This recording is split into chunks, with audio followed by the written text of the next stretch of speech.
for the sea. Okay. Right. Okay. So it's a great pleasure to have Dr. Gary Fuller here from Imperial College in London, coming to talk to us about towards a smog-free city. Very topical stuff, what with clean air zones and these not getting one. So, well, without further ado, I think I'd best to hand over to Gary. All right with you? Thank you, Paul. Thank you for inviting me along. I suppose one of the few advantages of the lockdown period that we're having is that there's many meetings and things like this are now being done online, so I can come and visit you in Leeds without leaving the box room. So so a pint will be fine.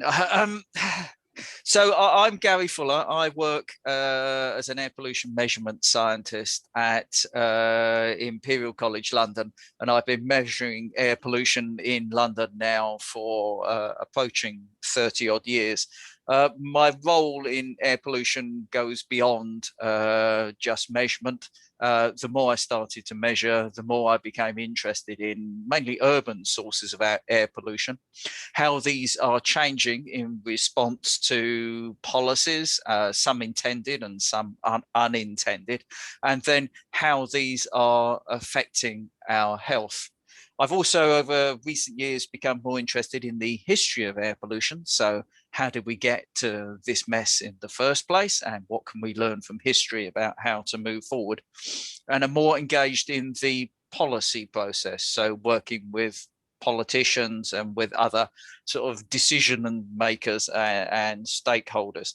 And I think really it's important for us not to just frame air pollution as a problem. When we go and talk to politicians, for instance, they just see air pollution lands on their desk. It was on the desk of their predecessor, their predecessor's predecessor, and it's just there as a problem. So I think what we need to do as people in the air pollution and health community is not just frame air pollution as a problem. It is, but frame it as an opportunity.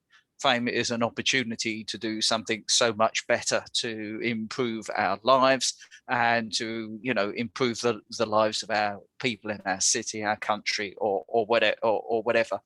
And I think often we get tied into these same ways of thinking all the time. So I think very much we need to think about thinking sort of, out of the box, to use a cliche, and start to think about what our cities might look like if they were. How could we design one that was much more naturally smog free?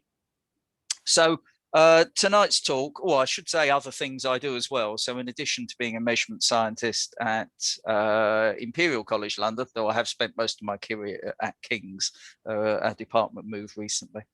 I'm also a member of DEFRA's Air Quality Expert Group, but I'm speaking here as me, not as a member of the group tonight. I've recently become a UK Research and Innovation Clean Air Champion, supporting some of the research that's done by that programme. And I also am interested in writing about air pollution. So, for instance, I write regularly for the Guardian newspaper on this topic as well, and you might have seen some of my pieces. So let's get cracking there. Towards a smog-free city. So I've divided the talk into two halves. The first one focuses much more on health, since we hear lots about air pollution and health. And also then a second part of thinking about the future and thinking about what our cities might look like. So if I can manage to get the technology to move. So part one, a health emergency. This is said a great deal. We have climate emergencies, we have air pollution declared as a global health emergency. And this hasn't been said by sort of a campaign group. This is something that's been said by the World Health Organization. If we look globally, air pollution is the 5th leading risk factor for mortality. And more people are dying because of their exposure to air pollution than from many other better known risk factors like alcohol, malnutrition, physical activity, and more people are dying each year from air pollution than they are from road traffic injuries or malaria. If you're interested in trying to get a global perspective on air pollution, I really recommend the State of Global Air. So you can have a Google of this later. And the 2019 report, there's been recently a 2021 come out, and it's very, very good. And it gives this perspective. And so what are we talking about? Well, we're talking about 4.9 million early deaths from air pollution exposure each year. Where do these happen? We've done some global teams have come together and produced models for where the greatest air pollution is across the globe. This is the map for PM 2.5. You'll hear lots said about PM 2.5. PM stands for particulate matter. 2.5 is size, and in this case, you can think of it as particles that are smaller than 2.5 microns. We can see here that the worst areas for concentrations across the globe are in this arc that includes Africa, and then we move through Saudi Arabia and some of the immensely populated countries, India and its surroundings, and then China and its neighboring countries. If we think that India has a population of over 1 billion, as does China, and then we have countries like Pakistan, Bangladesh, Iran, Iraq. These are really populous areas. Somewhere around 40% of humanity lives in this corner of the world, experiencing some of the worst air pollution anywhere on the globe. Turning to the UK, I talked about 4.9 million premature deaths each year globally. What's the numbers for the UK? And there is actually quite a choice of numbers available that have been produced at different times. They range from about 29,500 to as much as nearly 100,000 premature deaths per year. The consensus one at the moment seems to be this one around here, the 28 to 36,000, which has been produced by government. And this is just two pollutants, PM 2.5 and NO2. There's higher ones from the European Union, including ozone as well.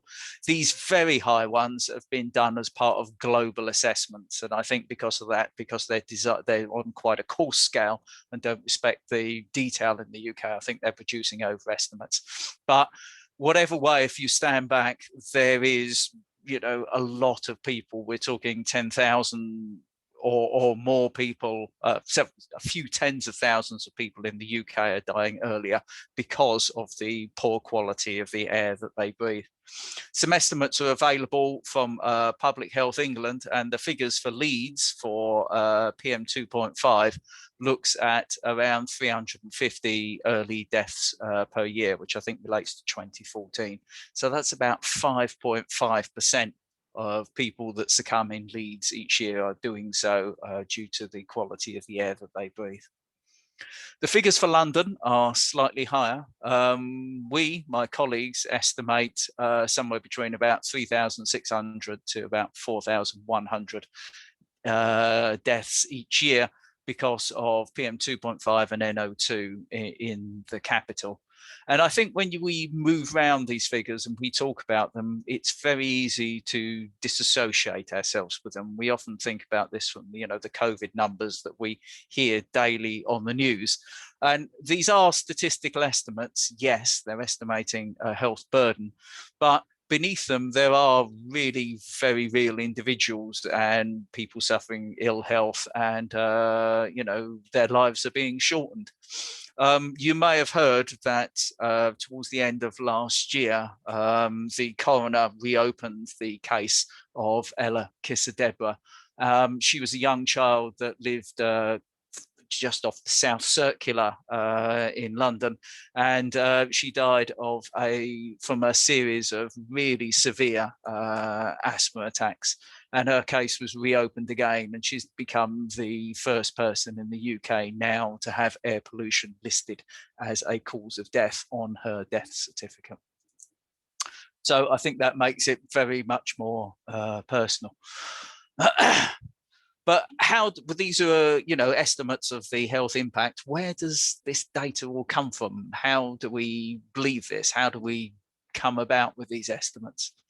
A lot of the evidence on the health harm from air pollution really has only arisen quite recently. If we look back, into the 1700s and 1800s, and even before, there was a lot of thought that the smoke in the air around us was actually conducive to our health. If you think about how we would have preserved food, for instance, in a time before refrigeration, well, you would have smoked it. And if you have a fire in your home, you're driving out dampness, and people associated this, sort of miasma theories of being rather unhealthy, and therefore fire and smoke was seen as being conducive to health. It really took a number of disasters to really hammer home the fact that air pollution kills people. The first of these in the 20th century occurred in 1930, the Meuse Valley in Belgium, when around 60 people died in a 3-day smog that gripped this area. And some of the accounts of their demise is absolutely horrific, with people foaming at the mouth, vomiting before total heart failure. Many cattle also had to be slaughtered, and many farmers actually only managed to save their herds by herding them up the hillsides. But this event was quite well written up, but it was hard for them to conclusively link it to air pollution, since they didn't have measurements at the time. So in the post-war period, a number of other smogs came along. There was one in Donora, an industrial town in the US, and we had a smog in London in 1948, and each of these were associated with increases in deaths. And there was another case in much more an industrial accident in Mexico. But although this evidence was building, for the most part, we didn't have contemporaneous measurements of air pollution during these episodes to be able to conclusively say, look, it was, air pollution was bad at these times. It's also interesting that, I'll come to it in a few minutes. So that brings us to 1952, and I don't know if anyone's seen the episode of The Crown where they do the 1952 smog. There's a fantastic episode where they faithfully recreate so many of the iconic scenes, like this one here from black and white photos at the time. But if you're reading it, if you're watching The Crown for any sort of accurate historical account of the 1952 smog, then you're really looking in the wrong place. They get the days of the week wrong, and the whole premise that government even knew anything that what was happening at the time is just complete rubbish. They had no idea at all. Basically, the event began to unfold, and it unfolded over a weekend when government largely was at home. And though a number of public health professionals tried to go out there looking for things like infectious disease and going door to door, or starting to map where deaths were to see whether there was outbreaks like, around water supply and things like that, they had no idea at all. And it's only till on the Monday morning that people actually began to realize the true scale of this event. It's interesting, my dad was working in an undertaker's at the time, and he describes the way that it was just, double-digit days, as he put it. There were so many people that they had to deal with, that they had to, rather than take a private ambulance to the mortuary to bring back people one by one, they had to take the wood lorry to go and collect bodies and just piled them in. It was absolutely horrendous. So this is data from the event. So we have time along the bottom here and concentrations of what they measured of smoke, which is particles in the atmosphere, and sulfur dioxide here. And you can see, if you follow this dark trace here, this is deaths per day in London. And you can see with a slight lag, as the air pollution hit the city, the deaths launched up.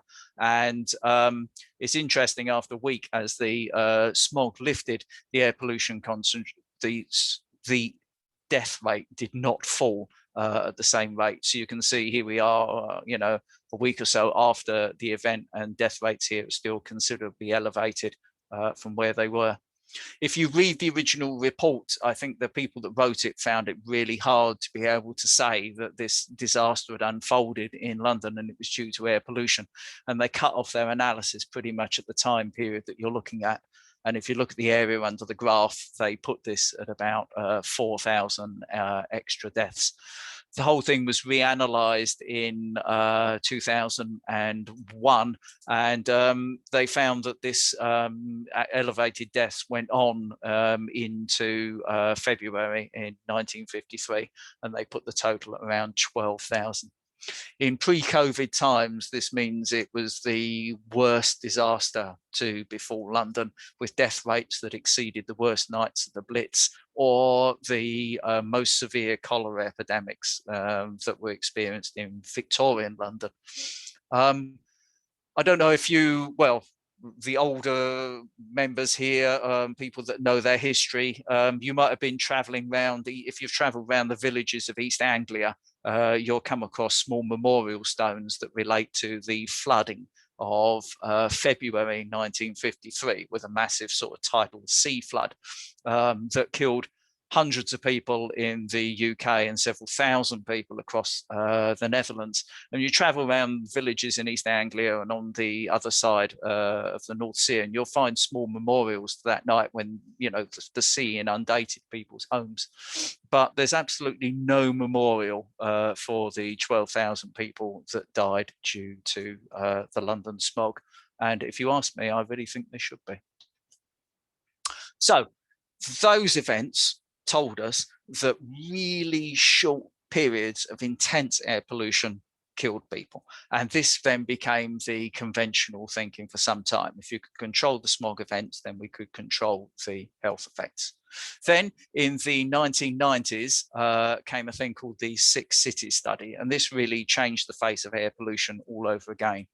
A team led by Doug Dockery and colleagues followed, well, not physically, but they kept track on around 4,000 or 5,000 people in 6 cities in the UK, in the US. And what they did was each year in a pre-internet time, they sent them a postcard, and the postcard just said, "Are you dead yet?" And if they didn't reply, then they sent out a researcher to find out why, the circumstances of the death or what happened to the person. And that way they were able to follow their health in quite a lot of detail and know about their smoking and all those other habits that cause early death. So this is the probability of survival. So in year 1, they're all alive. And then as time went on, you noticed that the probability of survival began to separate between the different cities, from the steel town of Steubenville to the sort of leafy suburbs of Portage. And I've having removed all the other predictors for an early death, such as smoking, educational status, and all of those other things, and poverty that prevail in the US. What they did was they took the remaining rate ratio and plotted it against the fine particle concentration, that's PM 2.5, and they got pretty much a straight line. And this doesn't happen by accident. You know, this is a stunningly significant finding. But this wasn't smog episodes. This was saying that the air pollution that these people were breathing day in, day out over a period of about 10 to 15 years was shortening their lives. And this completely changed the perspective that we just didn't need to be managing smogs. What we needed to be doing was managing air pollution exposure every day. So that has been the prevailing consensus for some time. And in the last handful of years, we've been learning new things about air pollution. And this is where research is really at the moment. And what we're starting to see is evidence that air pollution can have lifelong impacts. So I was involved in a report here on the right by the Royal College of Physicians, and what we did was we showed evidence throughout the life course that air pollution was affecting people's health from pre-birth all the way through to their development as children and their aging. as old people. And we put down each of these pieces of evidence. At the same time, there's a very nice study done using a 1% sample of the UK census. So this is a lot of people. And what the researchers did in this paper here, Anna Hansel and colleagues, was they searched for these people in each successive census going forward. And then they looked at their probability of dying between the two censuses and linked it to their air pollution exposure. And if we look here, this is the odds ratio or probability of dying, if you like. And this was the mortality between 2009 and 2009. So that decadal census period. This was air pollution that people experienced during that time, but they were also able to associate their deaths with the air pollution they'd experienced in the 1990s, the 1980s, and the 1970s.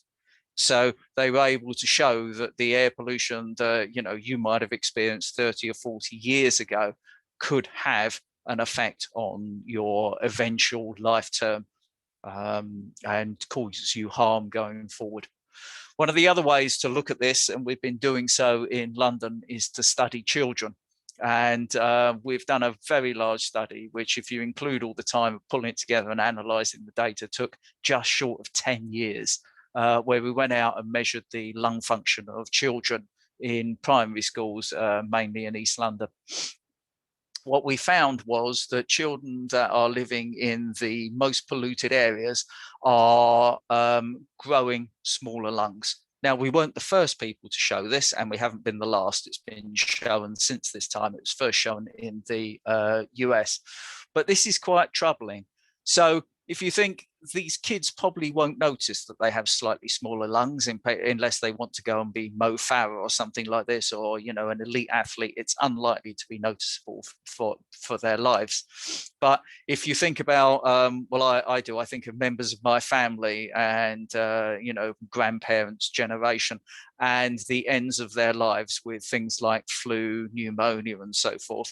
And if we enter old age with lungs that are smaller or not developed in the same way as they should be, are we storing up from these kids a legacy that might only be realizing in 50, 60, 70 years time? How much smaller are these kids' lungs? One of my colleagues who actually was central to this study puts it neatly in terms. The average difference in lung size of these children is about the volume of 2 hens' eggs. So you can think about 2 hens' eggs perhaps in your chest, and that's the difference in lung volume between those in the most polluted places and those in the least polluted places.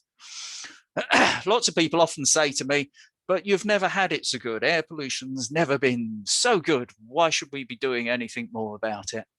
And that made me think a little bit differently. And I thought to myself, I wonder if air pollution has ever been this bad, turning it the other way round. I did this article for The Guardian. It was about Delhi and smogs linked to the burning of plastic. So people burning plastic, as a sort of waste disposal, disposing of their waste. And my editor put this photograph on the front of this gentleman cycling through the thick smog in Delhi. And it very much reminded me of the iconic photographs from the 1952 smog. And it made me think, well, has air pollution ever been this bad? So I went out and had a look, and I pulled together some data from Indian cities and PM2.5, so these small particles, the annual mean across Indian cities, on average, somewhere around 190 micrograms per cubic meter, according to the World Health Organization. Interestingly, the World Health Organization guidelines are 10. So this is really quite bad on those standards. So just remember that 190, and we can ask ourselves the question of, has it ever been this bad? Now, normally when we go back into air pollution history, most people start talking, and I will also too, about John Evelyn, who was a diarist as a contemporary. Sorry? Oh, I'm sorry. I thought I heard someone there. A diary and contemporary of Samuel Pepys. He wrote this fantastic, what we would now think of as a report and covering letter for the king on the inconvenience of the air and smoke of London, with some remedies here. And if you look in his description in his covering letter, he talks about smoke issuing from 1 or 2 tunnels near Northumberland House, and it did so invade the court, and places about it were filled with it to such a degree that people could hardly discern each other for the cloud, and none could actually stand. There was so much smoke in the city.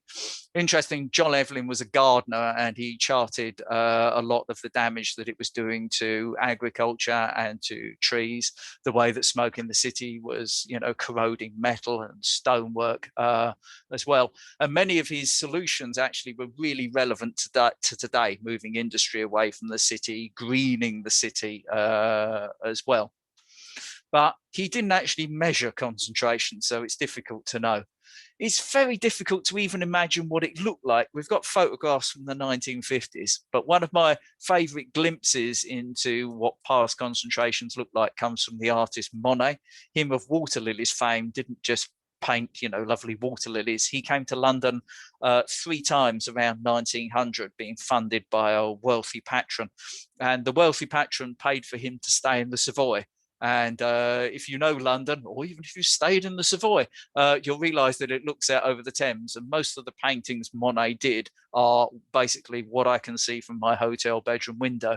And one of the things he could see was Waterloo Bridge, which is the old Waterloo Bridge, and the area which is now the South Bank. So if you go to London, of course, you'll know this as the National Theatre and the Festival Hall and so forth. But there it was incredibly different.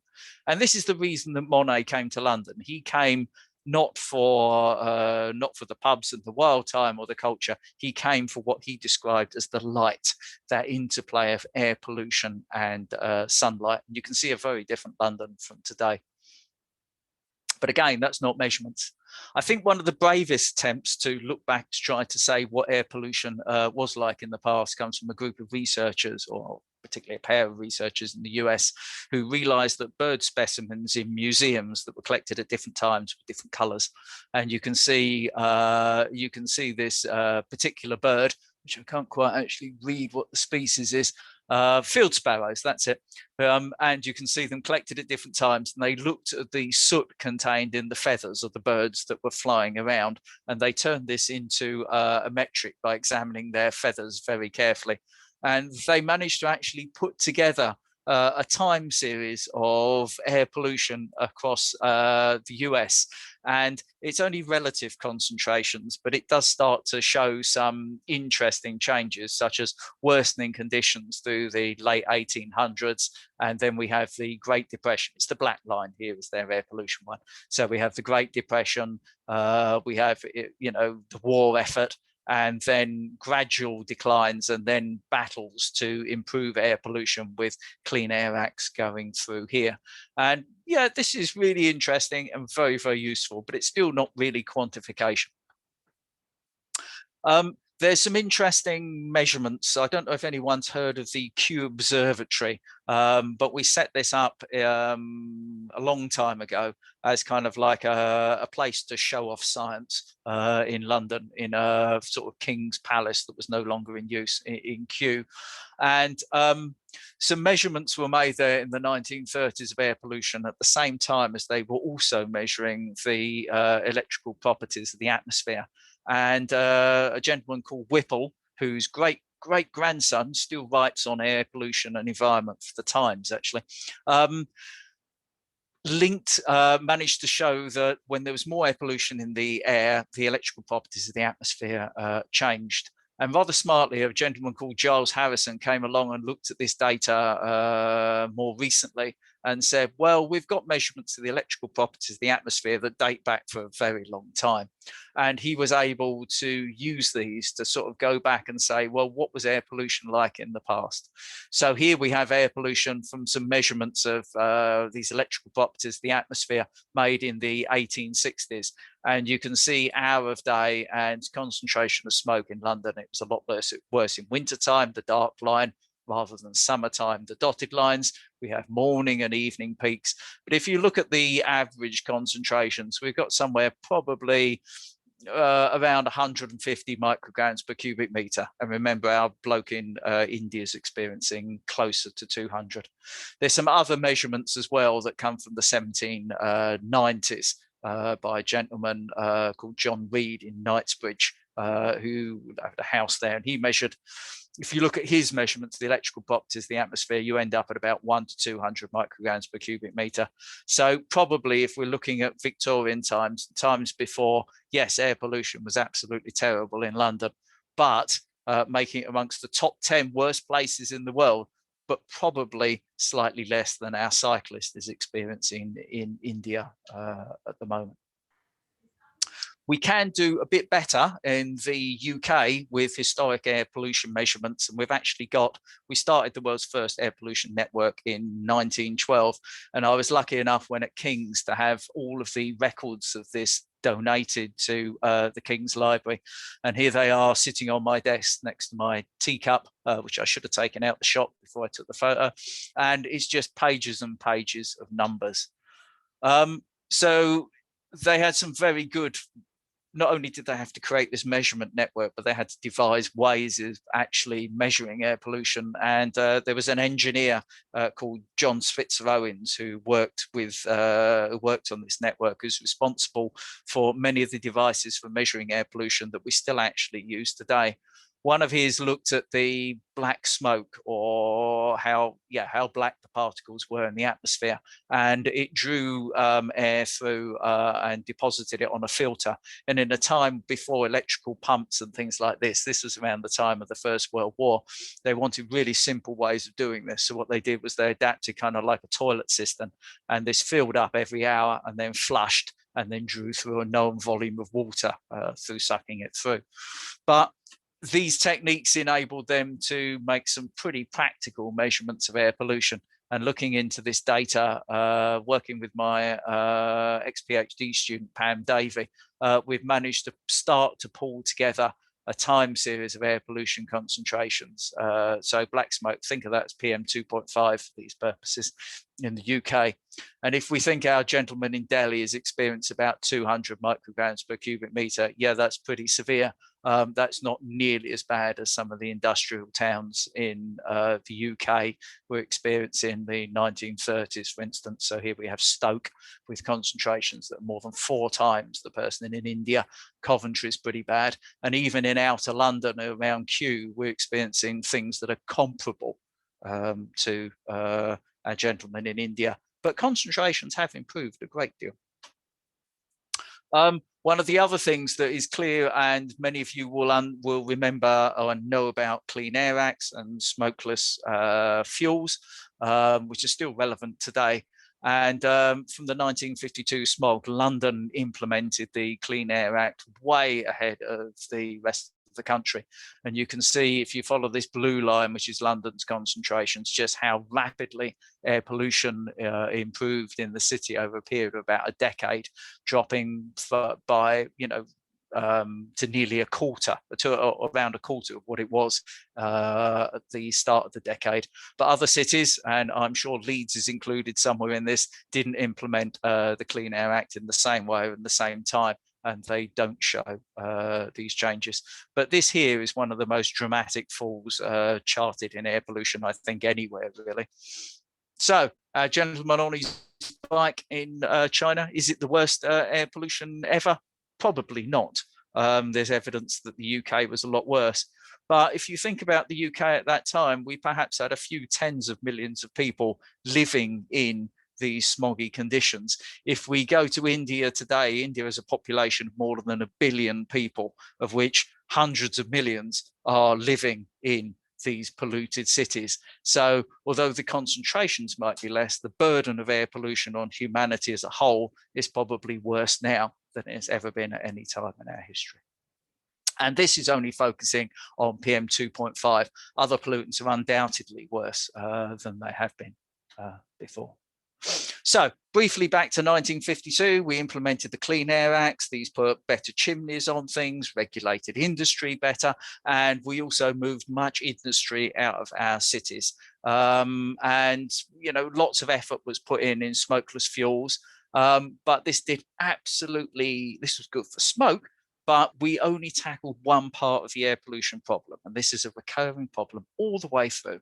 We only tackled one part of this problem and not looked at it holistically. So what we didn't do was we didn't tackle the sulfur that was coming from the burning of smokeless coals and from the burning of oil, because many oil boilers were put into buildings and in industry. And of course, that led to huge amounts of acid rain and sulfur being deposited across Scandinavia. There's a very famous paper by Brynjolf Otter where he charted the acid rain and the amount of sulfur that was being deposited across Scandinavia, leading toward the forest dieback. And he got a huge amount of kickback from the Central Electricity Generating Board in the UK at the time, who just refused to believe it. So what he actually did in his paper was he flew aircraft between Norway and the UK, charting concentrations, and included a little cartoon of it in his paper, just to ram home the point about whose fault it was. So if we reach the 1970s, you think, well, air pollution's starting to be sorted by then. You saw those graphs of London with particle concentrations falling. And I don't know about you, but the television, your household, but during lockdown and during winter, the television's been on a bit more in our household than it would do normally. And I strolled through the lounge a couple of months ago and I come across this episode of Columbo called Dagger of the Mind that was being watched in the lounge. And this is the one where Columbo comes to the UK. And it's a superb vision on just how polluted London was in the 1970s. We're not talking about, you know, the conditions of the London smog where you can barely see, you know, your hand in front of your face or your feet on the bottom of your legs.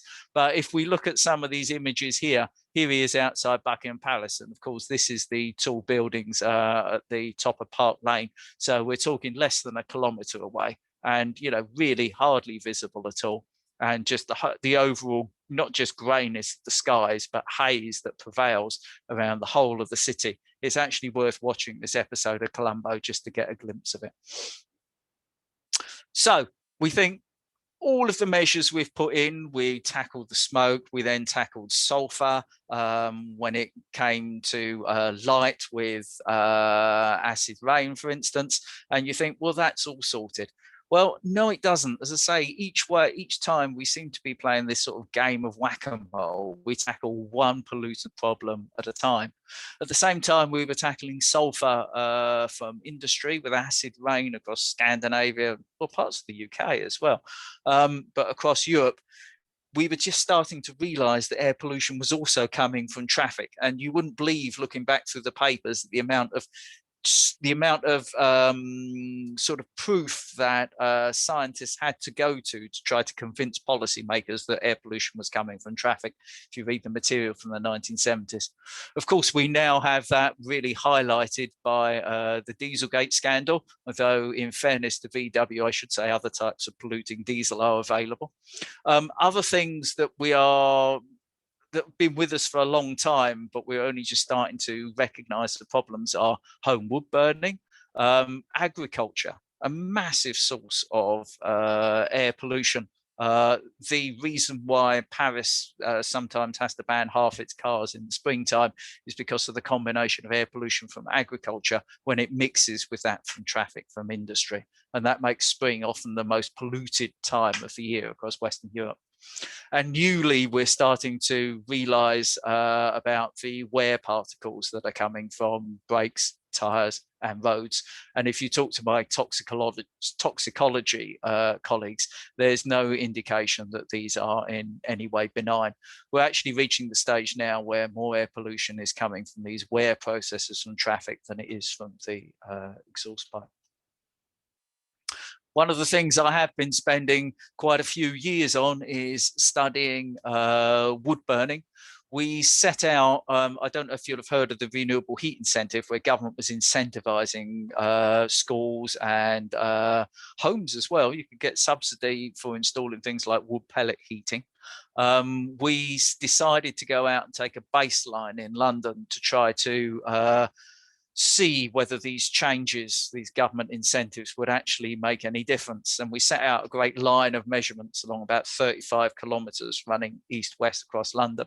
And it cost quite a lot of money to do this. And we collected all our samples. We had to send them off to a lab in Norway to get them analysed for wood burning, because it couldn't be done in the UK.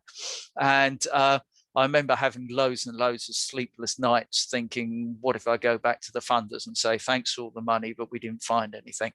And it would be pretty bad. We just wanted to find a little bit to show that it was there, and then have a baseline to measure it against. And I really needn't have worried. Around 2010, 2011, when we were doing this, there was already a huge return to solid fuel use in Europe. Well, in the UK, and then we also worked with other cities, Paris and Berlin, and discovered that they are having the same problems there as well. We've now reached the stage in the UK where if you look at the government industry, the leading source of PM2.5 particles that are generated within the UK is now home wood burning, which is quite ironic given that we kind of moved away from solid fuel burning in the 1970s, 1980s.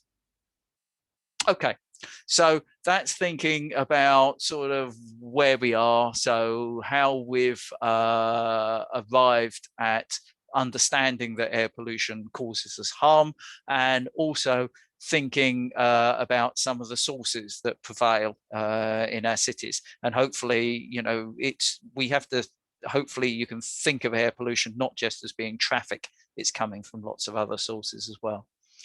So how about the future? Well, I don't know about you, but when I was little, I was promised flying cars by this time. And you can see here with Dan Dare, you know, our lives were going to be very, very different by even the year 2000. According to the pages of Eagle. And, you know, we envisaged this as well. This is, I think, Barbara Castle, who was one of the first women to be a member of cabinet, I think, demonstrating an electric vehicle in the 1960s. So, you know, the future was going to be very, very different when I grew up compared to what it is today. At the moment, air pollution measurement, and I do air pollution measurement, and you'll know this from much of the debates that have happened in Leeds, for instance, focuses on determining legal limits. And we had the stage in London a few years ago where, so for nitrogen dioxide, there is, you're allowed a certain number of peaks times above a certain very high threshold in concentrations to happen in a year, and this is in UK and EU law. And we often had the stage whereby the allowance, if you like, of peaks for the year could be used up sometimes in the first week and sometimes in the first month of the year. And so much of our effort focuses on sort of determining legal limits, but is this really correct? It kind of frames that, you know, once you reach a legal limit, then it's safe below this. And well, the health evidence doesn't support this at all. This is some work done on PM2.5 concentrations with a really nice paper in the New England Journal of Medicine, which is, I really like this paper. When people are doing like sort of epidemiology or health studies, one of the things I often look for to judge the quality of a piece is how many people were involved. So, you know, is it a study on 3 people? Is it a study on many more? This is a study on 61 million people in the US that all receive Medicare. And what you can find here is their hazard ratio, so their probability of dying early is up here as an index, and this is the PM2.5 concentrations that they are exposed to in their hometown or city. And well, I can find absolutely no signs of a threshold by which we can say that's absolutely fine. We don't need to make any effort below that point. It's interesting, the US current limit is 12 The World Health Organization, currently, they're going to be revising it in a month or two. It's been a process going on for some time. Currently recommend 10. The one in the UK and EU is, well, it has been 25, between 20 and 25. So we're way up over here in the top right-hand corner. But there's no real evidence of a threshold by which we can say, okay, that's fine. But having thresholds in law, you've got to say, okay, maybe that's a good thing. It gives us targets to set to, but it also gives us some pretty perverse outcomes. So if you want to go and build something in Leeds somewhere, let's say it increases traffic, or it's a small factory, like some big boilers or something like this, then you would have to go through planning, and the impacts of it would be judged. And this up here is pretty much the guidance tool.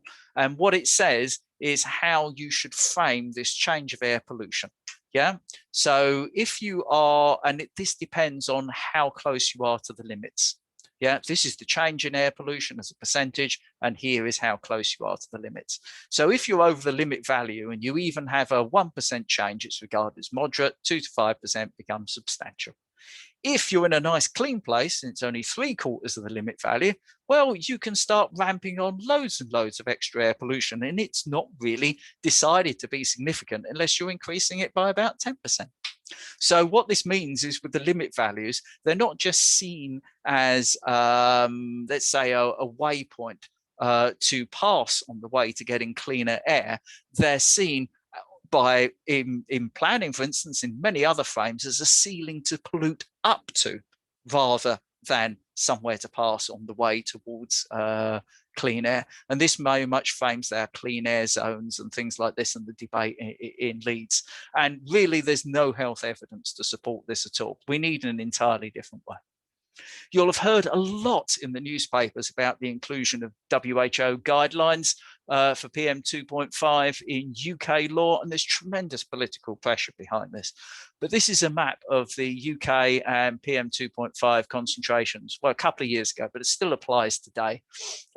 Only the areas that are in this like sludgy greeny orange colors exceed the World Health Organization guidelines. So if we set this and we enshrine this in law, this would be great. This would get real action in London. It would get real action in many cities, like including Leeds up here. But for many other places in the UK, it wouldn't bring about any extraction at all. And we know that lots of people live there, and reducing their air pollution they experience will reduce their health burden. So do we need something that's a bit smarter than just setting a limit? And I think focusing on the limits is just the wrong way to go. We did this piece a little while back. I did with my colleague Anna Font, and we looked at the way that, if you like, health policies affect air pollution. So it's actually quite difficult, because what we try to do with a policy, we try to do something, and what we're trying to do is to reduce the health impact of air pollution. And the way it goes is we bring about a policy. This reduces emissions, so what comes out into the atmosphere. This in turn reduces the concentrations in ambient air. In turn, that should reduce people's exposure, so what they're breathing, and that in turn should affect their, improve the health impact. And there's quite a lot of steps between policy and health impact, which makes it quite hard. The sole way we have of measuring this at the moment is simply to look at the ambient air and say, does it comply, yes or no, and feedback into policy. And if you're lucky, the policy will change. But as we can see with Dieselgate and many other things, changing this is pretty slow, really. So we're saying we need to go further. What we're saying is we need to be looking carefully at the way that the ambient air is changing. So its trend, and does that match with what we think should be happening from emissions? Does that match with the health impact? Does that match what we expect from the policy? So for instance, with Dieselgate, nitrogen dioxide in our cities was going up. The vehicle manufacturers were telling us that each car was successively cleaner over each generation. And nothing was, there was not really any action to address these two conflicting realities. But if we've been looking at trends here, we could have fed this back into the policy process, and we could have done something smarter. So if we were to look at changes in air pollution rather than limits, well, what would we get? This is a project that we did with London and Paris. And these are roads. You don't need to see the names of them, but just take it from me. These are roads in London on this side and roads in Paris on this side. These are forest plots, not because they look like trees, but named after a gentleman called Forest. And down here we have rate of change. Here's 0, yeah?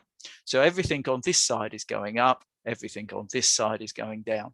So we can see, sorry, I've just slipped here, that if we look at some of the air pollution trends in London from 2010 to 2016, we can find some roads that are really improving for nitrogen dioxide, really improving very well. But there's a whole set of roads where the policies just aren't working sufficiently and they're going in the wrong direction. There's a whole set of them down here. And it's similar for particle concentrations, this case PM10. We've got a whole cohort of roads that are just being missed by our current policies, and air pollution is increasing there. We can look at these in a bit more detail, and if you just look here, we can start to say, where are these places? So here we plot the annual mean concentration down here of NO2, PM2.5, and the rate of change. And we've coloured these from how far they are from the city centre. And you can see these problematic ones here, that well, you can see that the places that are really bad, the policymakers are paying attention to, and they're improving very quickly. They're down here in this corner. But the places that aren't so bad aren't improving. There's a whole mixture there. And a lot of these, if we look carefully, you can see because of their colours, are in outer London. So we can see that the policies are working here mainly for places that are in the central areas and less so for the places in the suburbs. And a lot of people live alongside those roads. In London as well, you might have had your clean air zone. But in London, there's been a low emission zone, which is more or less the same, that's covered London since 2008. And the mayor introduced a ultra low emission zone, which began charging in 2019. And this is some really good analysis. I wish I'd done this myself, but I didn't. It was done by scientists within the GLA, within the mayor's office. But I was invited in to review their methodologies and go through their methods. And we changed this a bit to include some interesting things. What we tried to do was to say not just how much had air pollution changed because of the ultra low emission zone, but we tried to predict how much it would have changed if there'd been no ultra low emission zone. So here we have this red and this line up here is the concentration of nitrogen dioxide. We have years along the bottom, and this is the area pretty much within the ultra low emission zone. Here we start, well, the zone that doesn't actually come into place until 2019. But what we did was we noticed that concentrations within the zone were improving really quickly. So that if you look alongside roads in central London, they're coming down to be similar to the roads in inner London. It's tremendous improvement, more than 30% improvement in nitrogen dioxide. But what we did was we had this counterfactual. We looked at the changes in roads right in the periphery of London and said, well, we'll have that as our counterfactual. What would have happened if we hadn't have had the ultra low emission zone? And we think we would have followed somewhere around this trajectory.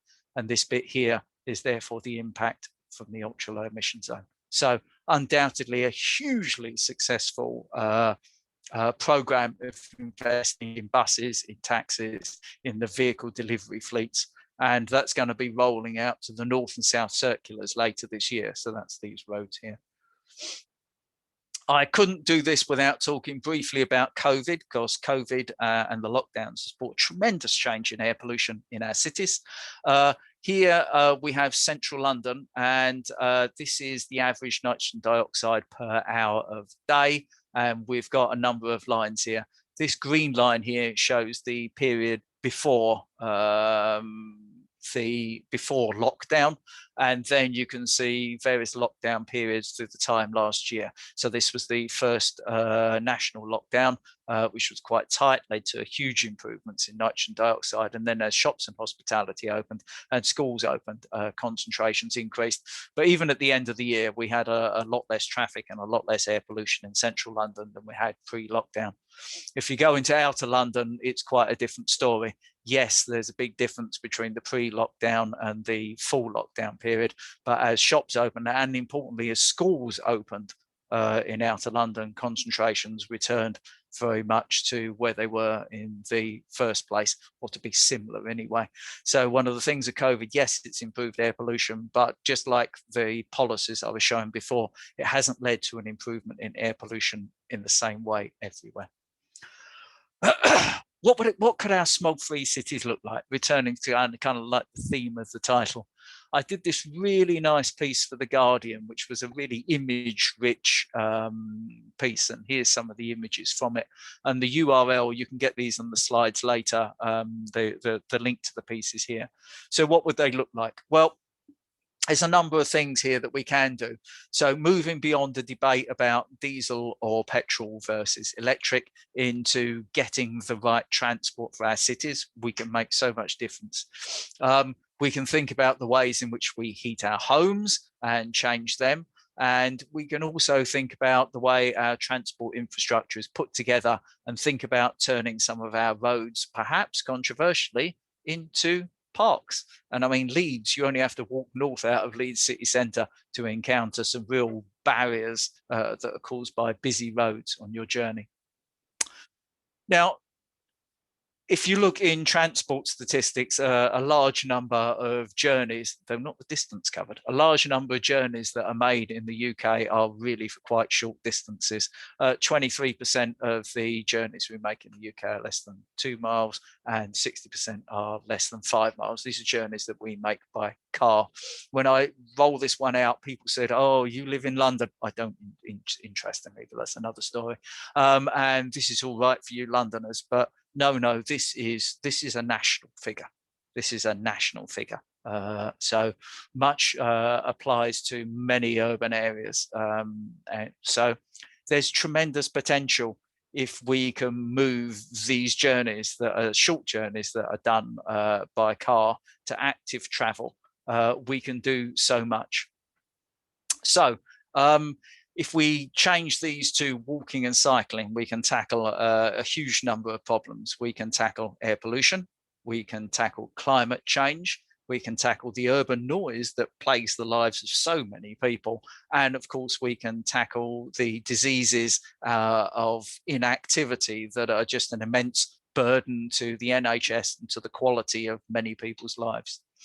Does this work? Well, there's a really nice thing called Biobank in the UK, where there's about 500,000 people are being studied ongoing. And, you know, there's samples of, lots of them have samples of tissue and blood and things like that that's open to researchers to be studied. There's about 500,000 people in there, I think, of which around 2,600 are workers. And a study was done where they pulled these out and looked at whether they were dying or not, and on how they were getting on. And even over a 5-year period, when they compared walking and cycling commuters to those that drove in their cars, they could see a difference. So the cyclists were living longer than the people that drove, and the walkers, interestingly, they found had less heart disease compared to those people that commuted to work. Other studies have looked at this before. You'd have seen these. Do you have a bike? I don't know if you have a bike hire scheme in Leeds. I haven't noticed one when I've been there, but maybe I just haven't been looking in the right places. But the first one was introduced in Barcelona, which is this one here. And they worried at their time whether they'd actually be making the problem worse. So by putting all these people out on the roads, would they be, well, they'd be breathing more air pollution because they're breathing harder. Yeah. And they'd also have a risk of accidents. So was it actually a net benefit? Well, what they did was they weighed these two disbenefits against the benefits that accrue from the additional exercise that people were getting from cycling, even just a few kilometers. Excuse me. And what they found was that the benefit to risk ratio was, in their study, around 70-1. So absolutely incredible. There was 70 times more benefit to the people that were using the cycle scheme than there was disbenefits. This has been repeated quite a few times later on, and the study, the rates have come down a bit, but I think the consensus is somewhere around 50-1. Another thing, when we talk about urban air pollution, we talk about traffic, everybody, and I just have, focuses on the way people move and the way that it becomes a debate about cars. but we really, really, really need to think about deliveries as well. We need to think about the way that objects move around our city. So the things that you buy, the things you buy from the supermarket, not just the things you have delivered, the way the things are, objects taken away from your house in terms of waste, they're all moving around on the roads as well. And much of the delivery system is really, really inefficient. Transport for London looked at vans, which is a huge area of inefficiency. And in 2014, they found that 40% of vans were less than a quarter full that were traveling around London. And this is really, really poor utilization of vehicle space. Interestingly, if you think about it, a van could take, let's say, 300-400 kilos, which is pretty much the load that I met this woman actually involved in a cycle delivery scheme in Gothenburg. So she there is taking about 100 kilos. So you could take a quarter of the vans off the road with that type of delivery system. Another thing we can do to improve air pollution is think about the way, if we're going to do our walking and cycling, whereabouts we go. So from Leeds, you'll travel down to London on your trips down there and you'll arrive at King's Cross. And possibly a lot of people, if they want to change to go sort of northwestwards, walk over to Euston. And the main way to do this that people do is to walk along Euston Road, where you'll be sharing the air that you breathe with about 80,000 vehicles that travel up and down there each day. So what we did was we worked with local businesses and come up with a different way. Instead of walking along Euston Road, we said, well, why not walk? Well, this is the King's Cross end. Why not walk alongside the back of the British Library and the Crick and just go this way? So step one road back from the major roads, and we found that people were breathing 51% less air pollution. And we've done this quite a few times, actually. We've come up with loads of little routes all around London that are just one road back. And generally speaking, this 51%, it holds pretty well, actually. You can pretty much halve your pollution concentration by walking one road back. One of the things that I find is quite dangerous is a lot of this debate around green infrastructure. John Evelyn observed in 1661 that air pollution is an issue of urban design, and we need to think about how we redesign our urban areas, but we really need to solve air pollution at source. Trying to scrub and clean air that is already polluted, it's like trying to take the milk out of your tea. It's just not possible. The best way is just to not put it in there in the first place. So these things all exist. These are real pictures. So this is just north of Oxford Street going up to Broadcasting House. And this sort of greenery that's growing on this scaffold is meant to be cleaning all the air in this area here. And just, you've got a particle physicist coming at your next talk. Just a basic understanding of physics and thinking about it says that not much of the air is in contact with this scraggy bits of grass. This green wall was installed at this school to protect the children from air pollution. And I don't know about you, but just, fundamental thing, just basic thinking about the way air moves. One could think that it's quite easy that the air is going to come from this exhaust pipe, not be filtered by the hedge and enter the windows by going over the top. This thing actually exists in a Chinese city. I don't know how you pronounce it, Xi'an. And what it's meant to be doing is cleaning air pollution across the whole city. So it sucks air in here and it's a scrubbing tower. But, even over here in the mountains, it's meant to be cleaning this air. But if you even think about the vast volumes of air that would have to be drawn through this, it's going to have to be drawing air so fast through that it's going to be sucking the cars off the road. People are going to be sucked into it. It's just not going to happen. It's just basic physics gets in. It's not going to work. So remember this, whenever you see any of these green types of solutions, green infrastructure, I love it, but it's not for solving air pollution. We have to solve the problem at source. One of the other things I quite like, and some really good thinking, I think that's coming, I think it's coming from Australia originally. It's been taken forward quite prominently in France, in Paris, is this whole concept of 15-minute neighborhoods. I've been to Headingley a few times. And if I remember correctly, you've kind of got a lot of sort of early 20th century development, going out into like stuff from suburbs that are built in the 1920s and a core that was built a lot earlier. But your area and most of Leeds and most of the cities in the UK was built at a time before we had cars or before we had transport. And this whole concept of the 15-minute neighborhood where everything is within 15 minutes of your house is not alien to our cities at all. This is the way that they were built. You would have a corner shop, you would have a nearby church, the doctors and things like this. So it's not a matter of saying to people, well, you shouldn't drive your car about the place. It's a matter of saying, well, you really don't need to, because we just designed the city so everything's on your doorstep. And that's the way our cities were built. So Leeds, you have proposed you were going to be one of the cities to have a clean air zone. So I did this piece on clean air zones for The Guardian just before the Birmingham one came out. So it was published just a few weeks ago. Where I tried to dispel some of 4 of the myths associated with clean air and low emission zones. And what I wanted to do was to research the Leeds one a little bit. And I found I could find almost nothing on the projections. And I'll be really interested to hear from you in the questions about exactly what happened or what evidence is available.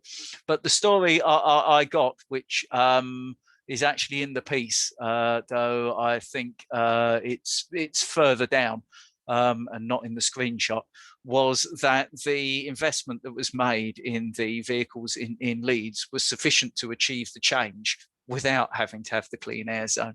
So you can see in London, if I crank back a little bit to my graph of London, we started charging in 2019 for the, where's my clean air zone one? Oh, I've missed it now. Hang on a minute. I wish if we're in a real room, I'd say shout if you're seeing it. Here it is. So we started charging in 2019, but you can see the improvements happened before this. So this is as the fleets were upgraded. So this is delivery fleets, buses, taxis were upgraded ahead of the charging. So the whole point, we shouldn't be framing low emission and clean air zones as a charging scheme. It's all about the investment that's made in the vehicles. Ideally, no one should be paying because no one should be driving a polluting vehicle. But what I read about Leeds was that the investments that were made in the vehicle fleets were sufficient to achieve the objectives anyway. And well, 2 things I would challenge about this. One, we shouldn't be stopping at 40 micrograms per cubic meter, as I discussed before. We need to be continuously improving air pollution. And the other one I would ask is if, you know, there's delivery fleets that have been upgraded in Leeds ahead of a charging scheme. Well, me as a smart businessman, I'd move them to Birmingham now because, you know, I can drive there for free and I'd send the older ones back to Leeds. I don't know. Time will tell. Time will tell. I think this is really good, and there's quite a movement in the US for unbuilding roads, and the one of the best examples of this is from Seoul in South Korea.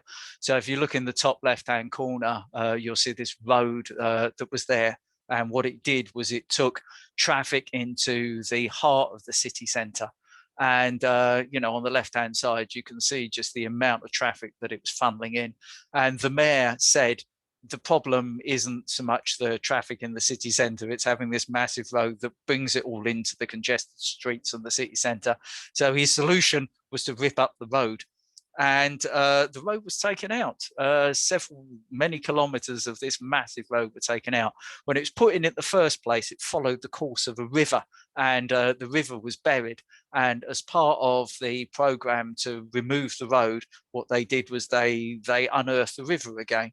And they created it back to sort of a modern equivalent of what it was.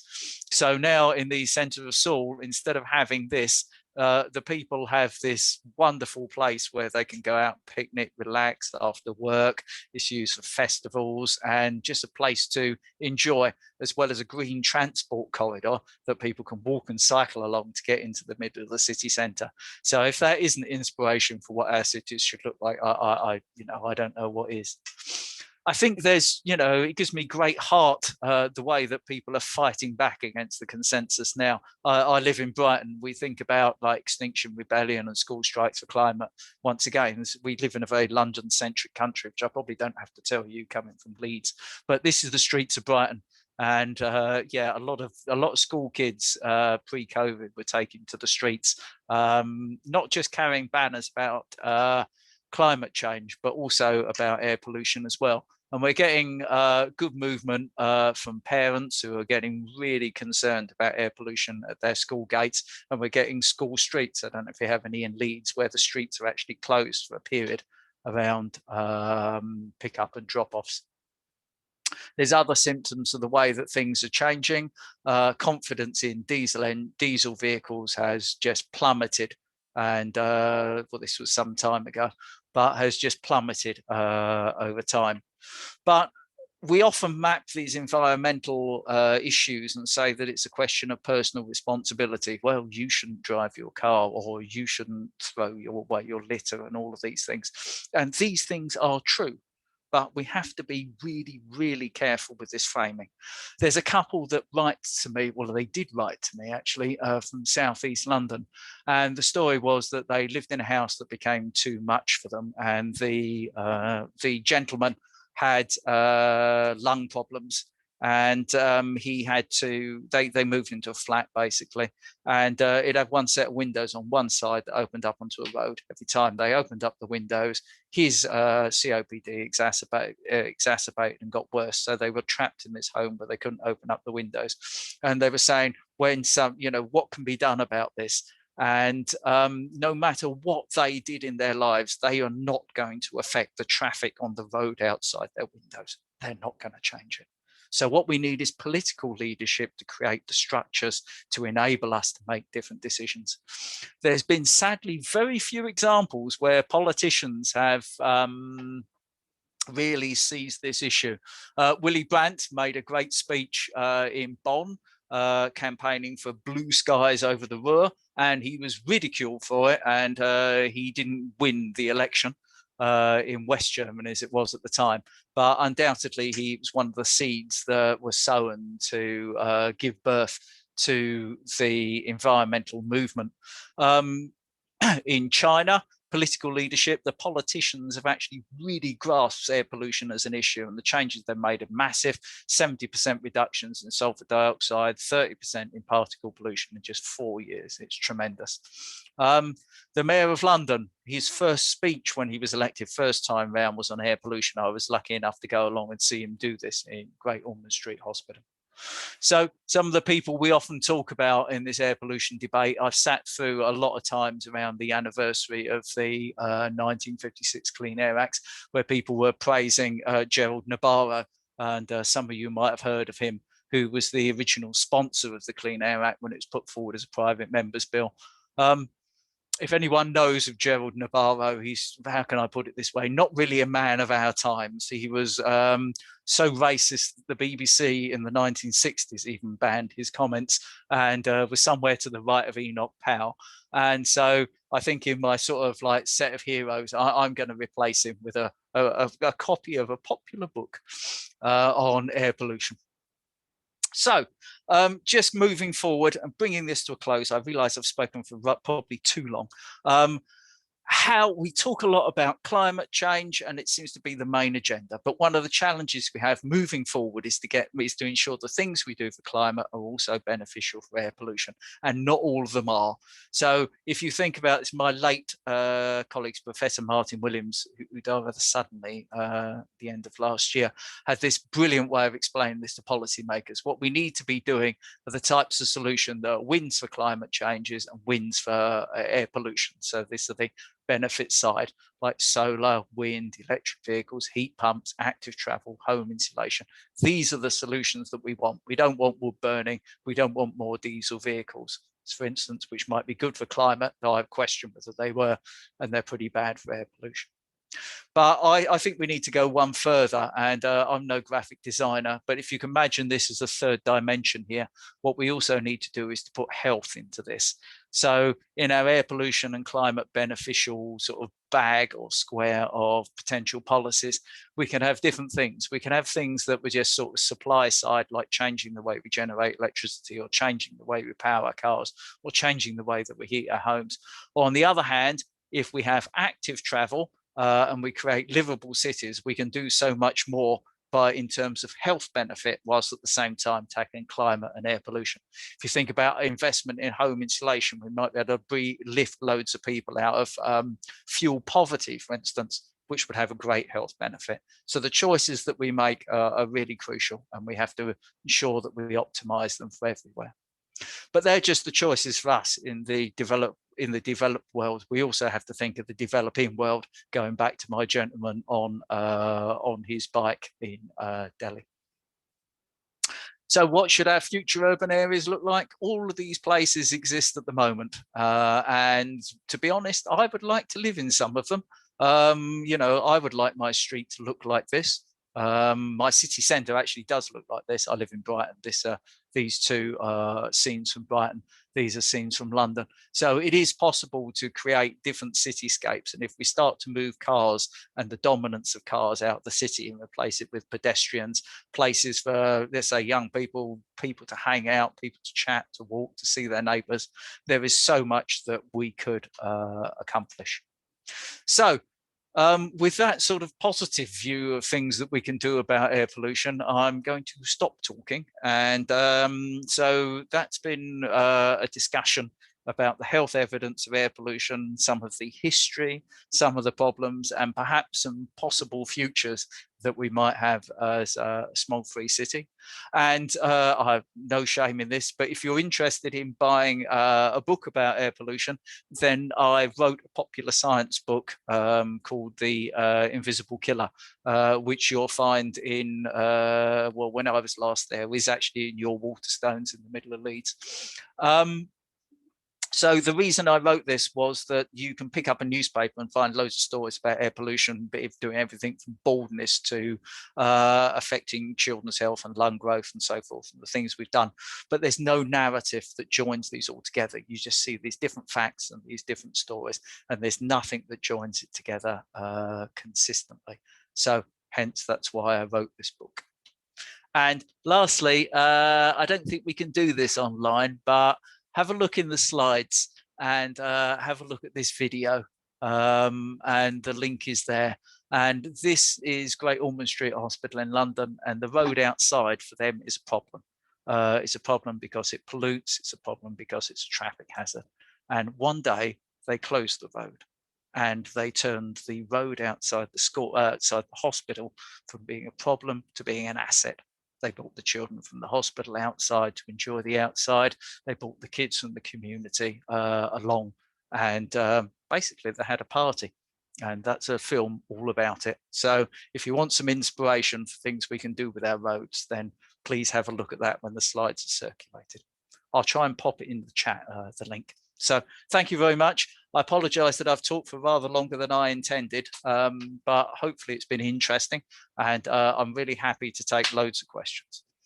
And I'd really like to learn about air pollution in Leeds and whatever happened to your low emissions there. Thank you very much, Gary. Thanks a lot. I mean, I just sort of say that I have a bit of a vested interest because we lived in North London when I was a kid, and I remember the smog. So I'm not going back. I must have been later than then. Anyway, I was going to school and you couldn't see across the road. You couldn't see the pavement even.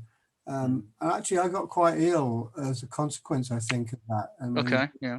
Moved away from London. I think a lot of people may have done that too. But anyway, we've got a question in the chat box, and please people add questions into the chat box as they come up. So there is one from John. Very interesting. How important is it to take out the private diesel cars from streets? Diesels are getting a lot cleaner, but there's a lot of polluting diesels that are going to be around for many, many years to come. So I think it's important very much to remove them. But as I say, the debate is more than a question of be it diesel, petrol, hybrid. It's about trying to get the right forms of transportation that are most healthy for us. So really it's a matter of trying to remove the cars from streets as much as possible. We still need cars, we still need delivery vehicles, but it's about trying to remove them and trying to remove the need to be able to drive is probably more important for our future than it is to focus on removing the diesel cars from streets today. Yeah, thanks. I don't know if anybody can answer the question. Am I okay to actually ask a question here with Dr. Gary Fuller? Yeah, go ahead. Feel free. Yeah, sure. Thanks very much for your presentation. I've got a neighbour who actually has a wood burning stove with a chimney that actually comes into the house. Gosh, it's not very nice. But basically, what I'm just saying to you actually as well is, do you think that the air pollution is more important than the green situation? Because you actually mentioned there that actually air pollution is more important than the green situation. Could you actually, basically tell us why you feel that? Because I actually feel that's probably true actually myself. But I think there's two things. I've done a bit of work on wood burning, and I've written a few pieces in the press on this, and a lot of people write to me in exactly your situation. They are, well, many people are actually get to the point of writing to me are not just because they, can't use, let's say, their home, or they're uncomfortable in their home because of the smell of their neighbour's wood burner, but because they're generally carers for either an elder person or a small child, and the smoke that's entering their home exacerbates their the health condition of the person that they're looking after, be it their asthma or typically their COPD. And there are unfortunately lots and lots of cases like yours. I mean, many things have changed since we all used to have coal fires, for instance. Many people are using stoves, which of course is probably pollutes less than does pollute less than an open fire, but also many people have changed the way in which they're using their loft spaces. People have dormer rooms and things like that, and we wouldn't really have thought of living in such close proximity to chimneys, well, unless it was a question of putting the servants up there in the attic, of course. So I think this is really important. Throughout the world, there's been lots of studies done in areas where there's a lot of wood burning. Places like there's towns in the US and in Canada, in Australia. There's a lot of wood burning in the south of Australia and in New Zealand as well. And they show that if you look across the whole city, that there are, asthma and other problems associated with wood burning. And these aren't just in the homes of the people that burn wood. These are in the homes of the people that don't burn wood. There's a very famous study from Montana whereby they went in and retrofitted, ripped out all the old wood burners and put in new ones. And the particle concentrations in the town reduced by about 50%. So that was quite an achievement. And then they looked at the health of the children, and they find improvements in the health of the children, not just from the wood burning homes, but across all of it, all of the town. It was more a town than a city. And so if people are burning wood in a community, it's entering the homes of the other people around them. And it's a real issue. You tried in your question to kind of place this as a choice between doing something green or something that's, something it's trading off. It's a trade-off, being good for the environment in terms of climate change and doing something green, and bad for the environment in terms of air pollution. It doesn't work in that way. I really question this whole notion and evidence that wood burning is in any way good for climate. If you think about the logs that might be being burnt on a fire or something like that, you know, your tree might be 50 or 70 years old, and the carbon that's been sequestered in that tree is just released, you know, snap like that. It's out in an hour or so, and it's in the air.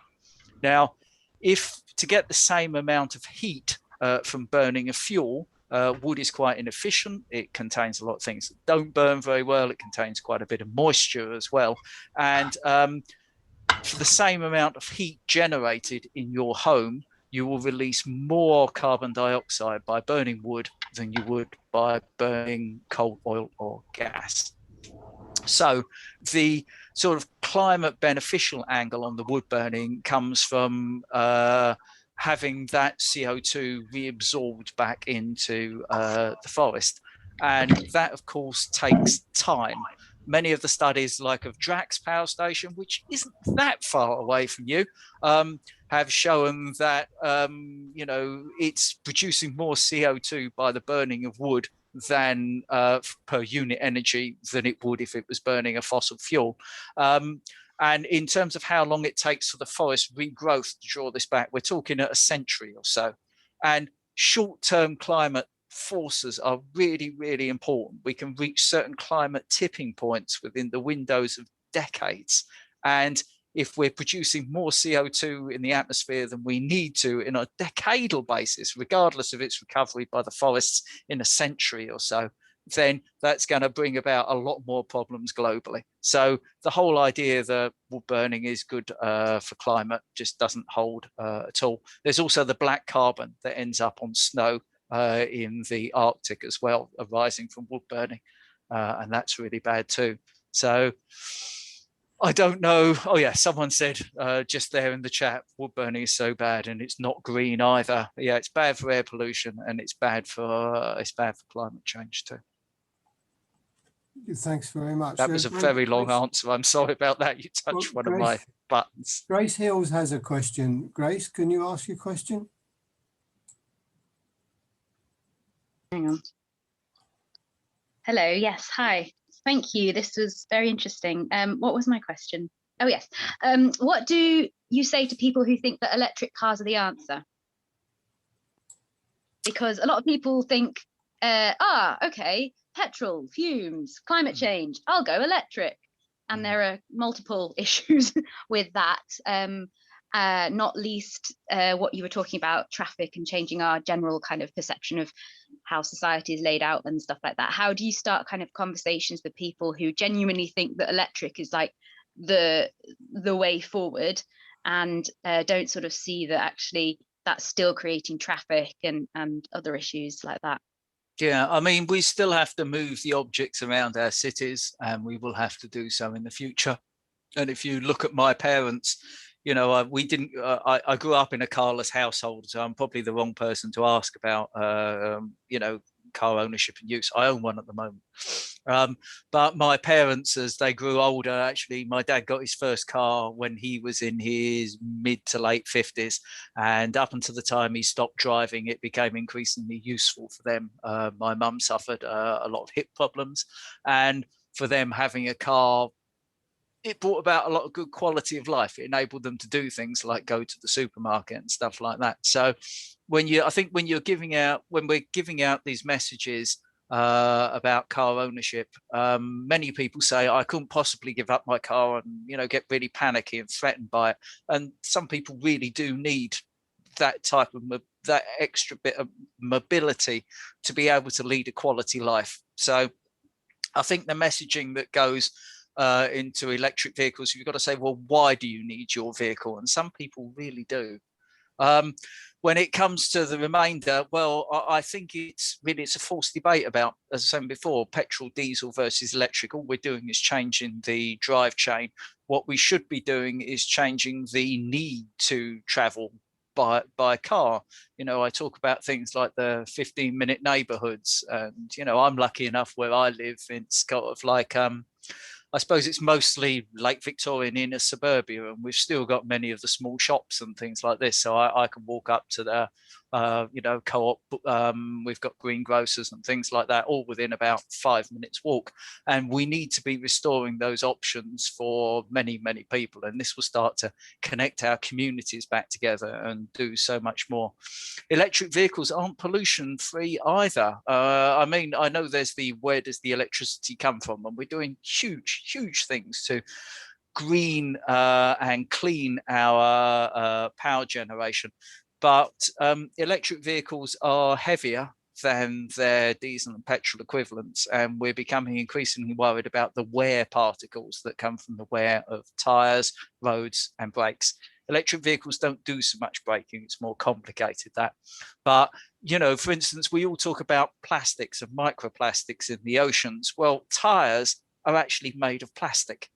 The only reason we don't call it plastic is just an industry convention, but tires are made of plastic, and we're grinding them down on our roads to create loads of tiny microplastics that then enter our environment. And, you know, we need to be thinking about vehicles in those ways as well, that electric vehicles aren't just pollution free, but there are some needs for them. And so we need to be reducing the amount of traffic on our roads by every way possible, and that what's left needs to be as clean as possible. Does that answer your question? I don't know. I'm partly sort of, it's like the wood burning one. I'm trying to reframe it a bit. Yeah, I think that's a good answer, a long answer again, but sorry. That's right. I'll do a quick one next. Diane Nelson has a next in the queue. Are you there, Diane? Yep. Yes, thank you so much for that talk. It was fascinating. I was just really interested in the map you showed at the beginning with the sort of red zone going from Africa, most of Africa, across the Middle East and into China. And you talked a little bit about the high population centers in India and China, but there's lots of areas of that map that aren't as high population centers. Why that part of the world in particular? Why is that? What is response? That's the map. Yes. It's just very interesting that air pollution is centered there rather than in other areas of the world. Is there an explanation for that? Yeah, there's two things going. There's two processes that are going on here. The first is that many people in Africa, if you think about the way are cooking their food over fires in their own homes. So, you know, many people are still using like the 3-stone fire, you know, 3 stones and a pot on top in homes that are pretty unventilated.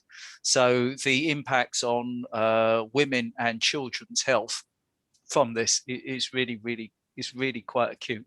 So that's part of the problem across Africa. The other part of the problem is methodological, and I think this leads to, and the other part of the problem leads to an overestimate of what's going on here.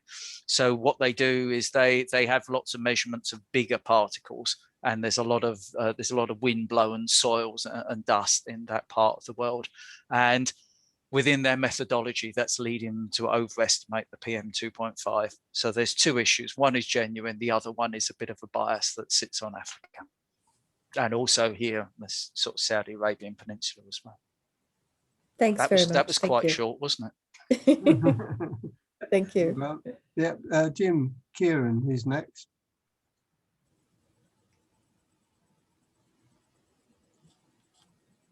Okay, darling. Okay, I'm here. My question is simply, do you have any comment to make about the momentum of LTNs or ATNs, as we seem to call them in Leeds, and the opposition to them? And is it moving in a positive direction that we're going to see a growing number of ATNs and LTNs? What does the A stand for? Active. Yeah. I hadn't heard. So I don't know if everyone's in the right, but LTN is low traffic neighborhood. I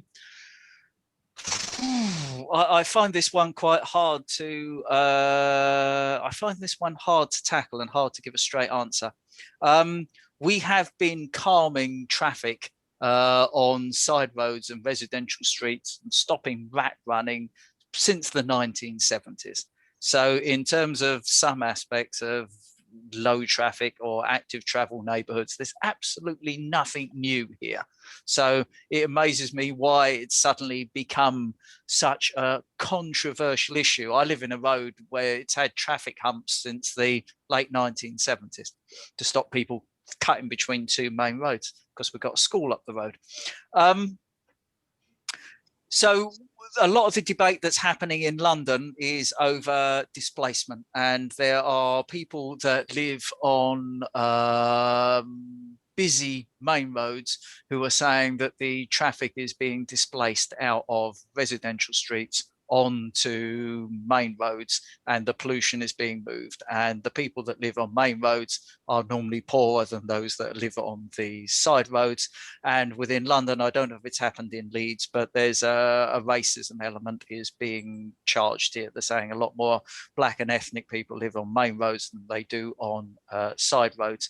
People are also saying that the low traffic or active travel neighbourhoods are only being promoted in leafy suburbs and not other areas.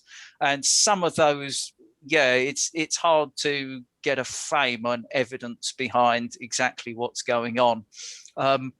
Certainly the low traffic neighbourhoods in London have been put in both wealthy areas and some really very unwealthy areas to improve conditions there. So I don't think that argument really goes. How much for the displacement of traffic from residential areas onto main roads is happening? Because let's face it, the main road, I live in the corner of a main road and it's rammed at the moment. Well, not exactly now, but for most of the day, and the buses are empty because people just aren't using them. So how much are we putting these in at the wrong time? But to be honest, I think we have to stand back from all of the debate that's going on and just look at it and say, well, what do we want our city to be like? Everywhere should be a low traffic neighborhood. Everywhere should be an active traffic neighborhood. And the solution to, you know, this debate shouldn't really be tackled by trying to resist them.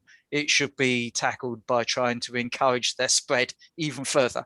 But we mustn't forget the people that live on main roads as well. And that's why I include a piece in my presentation that we really need to be rethinking our main roads, because a lot of people do live alongside them and they need solutions too. Does that help? Does that fit in the debate here? What do you think, Jim? Yeah. Thanks very much, Gary. That's really useful. I just get the feeling, I hope, that there's going to be more. The pressure against low traffic neighborhoods is going to dissipate because there's good results coming from all the areas that have introduced it, at least in the formal sense. Some of the traffic figures look pretty favorable, but it's such a weird time to be analysing traffic because a lot of these things have been put in this COVID period, and let's face it, the whole of society is different at the moment. But there is real traffic evaporation. If you reduce road capacity, traffic goes away, and it happens, and that's part of it. So I think we everywhere should be a low or active travel neighbourhood. Thank you. Thanks very much, Brian. Brian McHugh, you're next. Thank you very much for that, Dave. Appreciate it. Dr. Gary Fuller, your book is fantastic. Thank you very much. So if people haven't read it, I thoroughly recommend it. The question I asked was about this need to change the need for a car, which seems to underpin everything. But my thinking is that while it's still, in many cases, cheaper to drive places rather than take public transport, because network operators are private businesses and making profit, do we need to sort of re-nationalise rail and get rid of private operators so that public transport is actually a cheaper, more effective method of transport than simply taking a car? It certainly needs to be cheaper. It certainly needs to be more effective. It needs to be integrated and planned. So outside London, London has, I'm just going to put my light on here. London has specific arrangements to do with its public transport, where Transport for London actually set and govern things. They take the fares, they run the routes that are done kind of, You know, they're just run by operators, and that runs much better than when I go to visit my wife's family on the other side of the Pennines. You know, public transport there is just so fragmented and so expensive, and it just needs to be better. Now, whether that should be done through nationalisation, then, you know, that becomes more of a political thing, but the system needs to be made to work better. If you ask me, you know, in stepping into that political arena, I think that the transport in our city needs to be seen very much as a function of the city government, whatever your town and city government is. And for the city to actually take either tight control of that by direct ownership and direct operation may be the most efficient and effective way possible. Perfect. Thank you very much. But it's really expensive. I completely agree. You know, if we take the bus into the centre of our city, you know, a return for my wife and I is about a tenner. Thank you. Colin Megson has a question about cost. Yes, it's a report that came out last year, a study done European-wide, and it's to do with the cost of air pollution in cities. And just within the UK, the figure reached almost 20 billion, and it was costed on the basis of just 23 of the biggest cities. And I just wondered if this was an angle that you pursued in your confrontation or debates in government circles.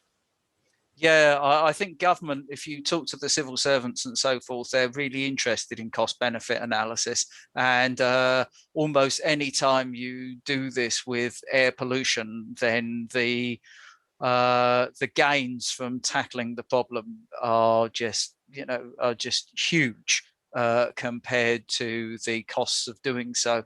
There's some really famous analysis done of the US Clean Air Act of the 1970s, and I don't have the numbers quite on the top of my head, but I think the benefits, the monetarized benefits, were around 30 times greater than the industry actually, it cost industry.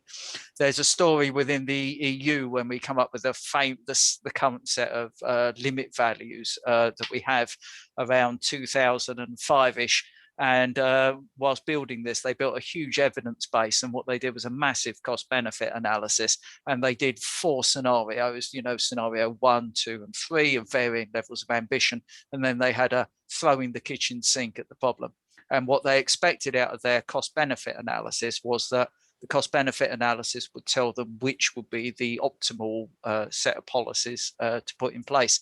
But what they actually found was that all of their scenarios were cost beneficial. They expected some break-even point, but even the things where they threw the kitchen sink at the problem in trying to really ramp down on controlling sources of air pollution was still cost beneficial. The cost to society from air pollution is just massive. Someone, it's not my quote, but someone else said that I've got to pinpoint this down to the originator, but said that the biggest subsidy we give to the fossil fuel businesses is allowing them to use our air for the free disposal of their waste. And this maps onto climate change, and it maps onto air pollution. The cost benefit analysis that was done in the EU, for instance, when they showed it to the politicians, they said, do everything and it's still going to save you money. The politicians walked away from it. What they actually chose was something just slightly more ambitious than scenario 1. And that's the sort of the arena that we're living in today. So it's just hugely costly on society. And now that we're learning more that it affects our children's health, then they've got a long time to live through their lives. And that's a lot of, you know, be it extra days off sick from work, lots of things that they can't do in their lives when they're spending money and being active in the economy because maybe they're iller or less capable of doing things than they would have done. The costs just stack up immensely if we, as evidence builds, that it's harming people earlier in life.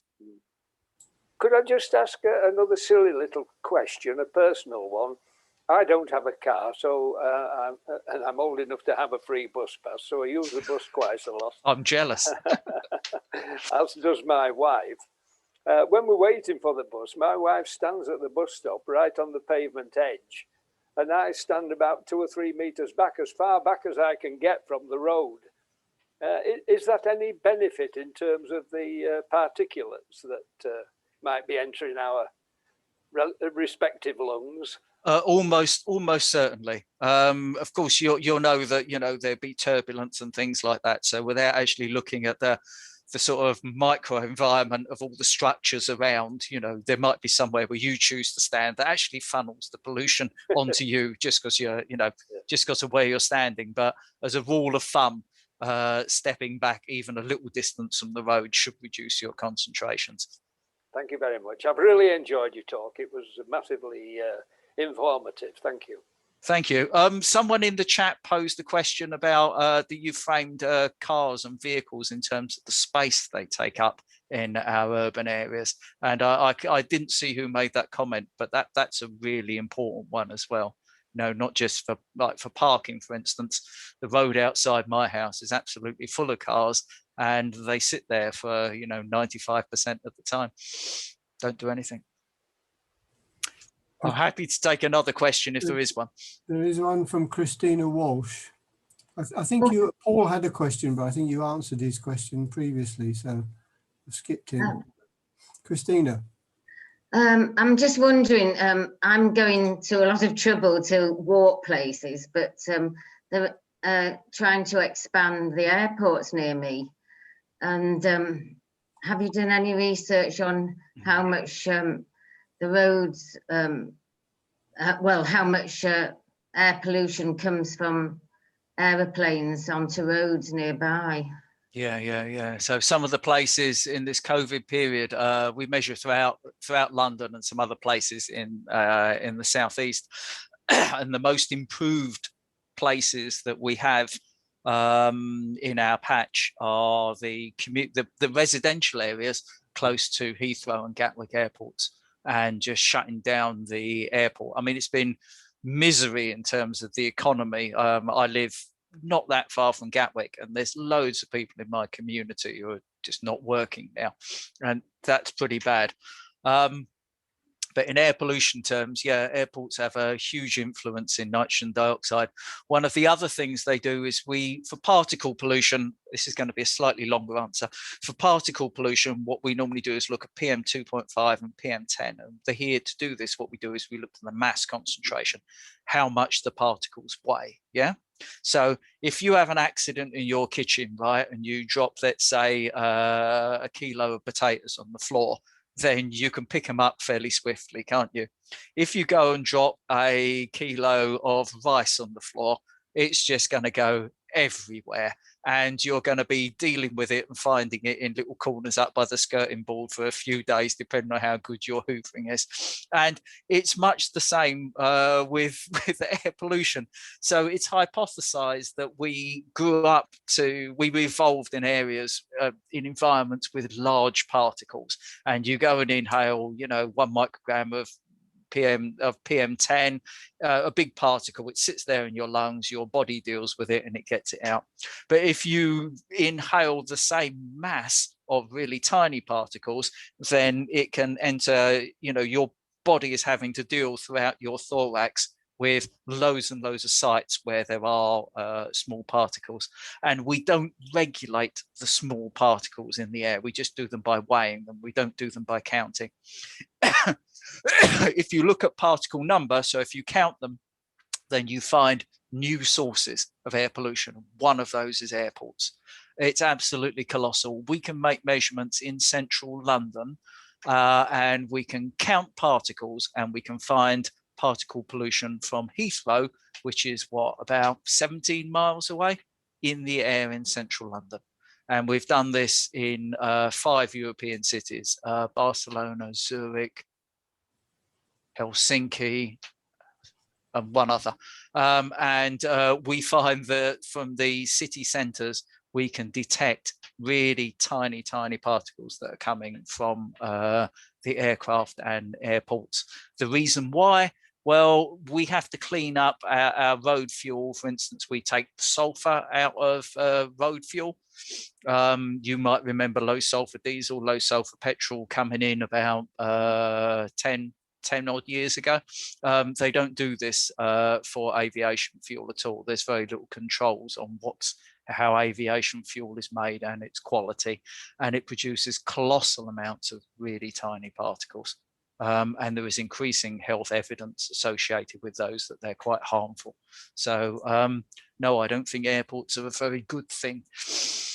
And I don't think we should necessarily be expanding them, and certainly in areas where people are exposed to the air pollution from them. Thank you. Whereabouts do you live, by the way? Near Leeds, Bradford? Yes, near Leeds, Bradford, yes. Yeah. Adel. It's not, well, Headingley gets it worse, I think, on the flight path. Wheatwood and Headingley. Yeah, some interesting science about what happens under the flight paths, and the consensus used to be that it's taking off aircraft with their engines powering along. Yeah, we're producing the worst particle pollution, and there's been some new interesting measurements that are coming out, some of which we might have as well, whereby we're looking at planes when they take off, try to get away from the ground as fast as possible. Yeah, because that's a dangerous thing, is the ground. You just get away from it as fast as possible. When you're landing, you don't want to hit the ground too fast. So the glide angle is really shallow for landing aircraft, and they come with their flaps down. So an interesting question that's being posed, and there's bits of evidence starting to appear, is that underneath glide paths, so the landing paths, the pollution exposure could be worse because the aircraft are coming in at a very shallow angle and they have their flaps down. So there's a lot more turbulence underneath that brings the air pollution down to ground. That one's being explored at the moment. Well, they definitely don't need to expand any flights. But the noise, I don't know. I'm sure you've really enjoyed not having aircraft around your house. Yeah. Around our way, they stack them in the evenings, generally around 10, 11 o'clock at night, just when I'm going to bed above my head. And I've really noticed the difference there. I can go to bed and it's just quiet. Thanks a lot. There is a comment by Grace in the chat about Clean Air Day on Thursday, and there's an event at Unit 11 on Kirkstall Bridge Retail Park at from 10 till 3 on Saturday. I think, Paul, you probably know about something that's going on in Headingley as well.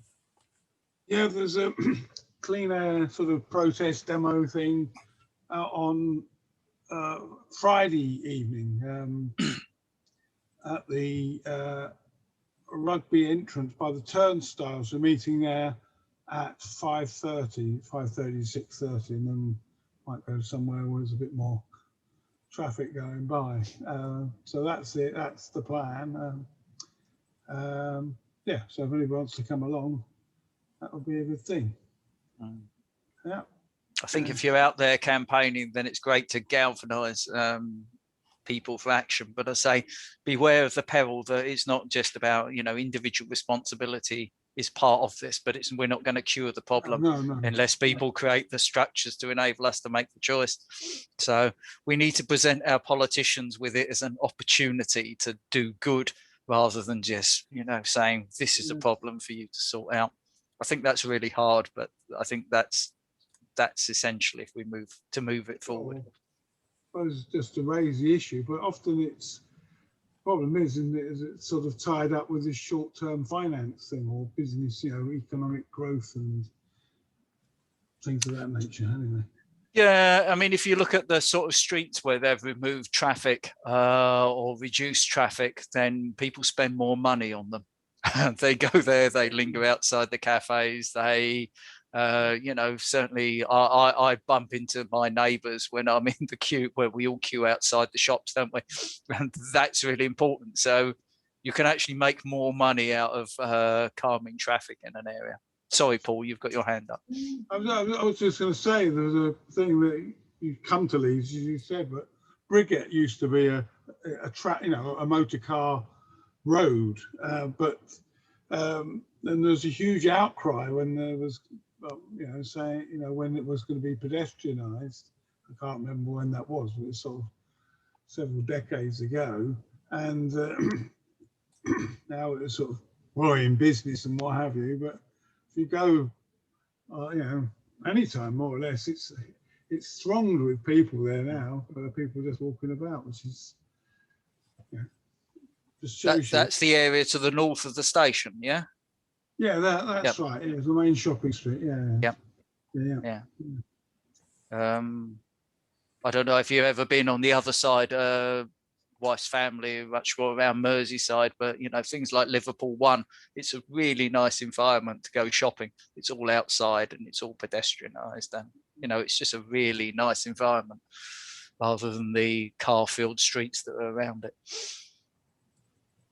Colin's indicating he wants to say something. I think we should probably finish fairly soon, so let's make this the last comment. Yeah, it's something I'm pursuing at the moment, but Leeds, and I don't know which operator it is, but there are Chinese-made battery buses operating in the centre of Leeds.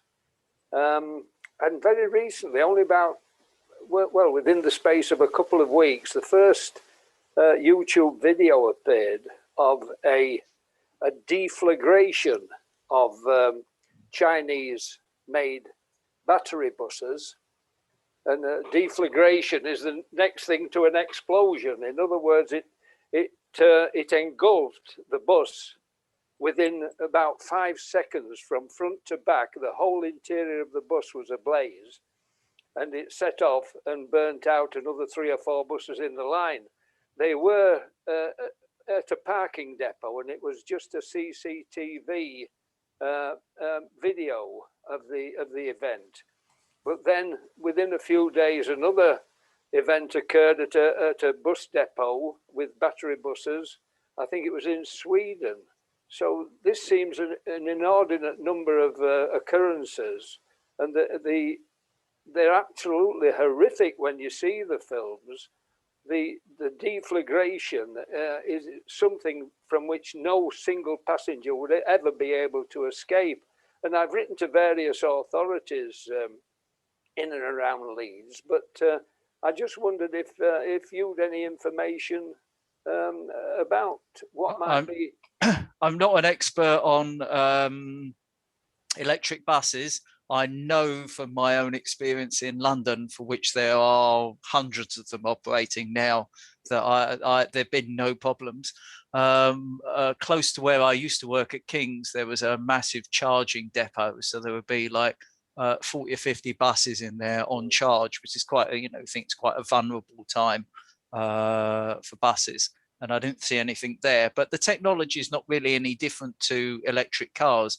And we're not getting incidents of, you know, electric cars bursting into flames compared to, you know, you do get incidents of diesel and petrol powered vehicles bursting into flames. So I'd be interested to find out more, but I'm afraid I can't really offer much myself apart from. Well, if you search for it on YouTube, you know, just put Chinese battery bus deflagration, and also within this last fortnight there was another CCTV film of about, I think there were about 5 battery cars all lined up, possibly in a street or a charging station. And the first one went just the same. I mean, there's as much energy in a charged battery as there is in a tank full of diesel or anything else. Well, probably about half as much, but yeah. Well, what I'm meaning it's is a lot.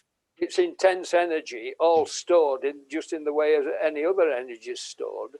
So, but when it goes up, it's front to back instantaneously.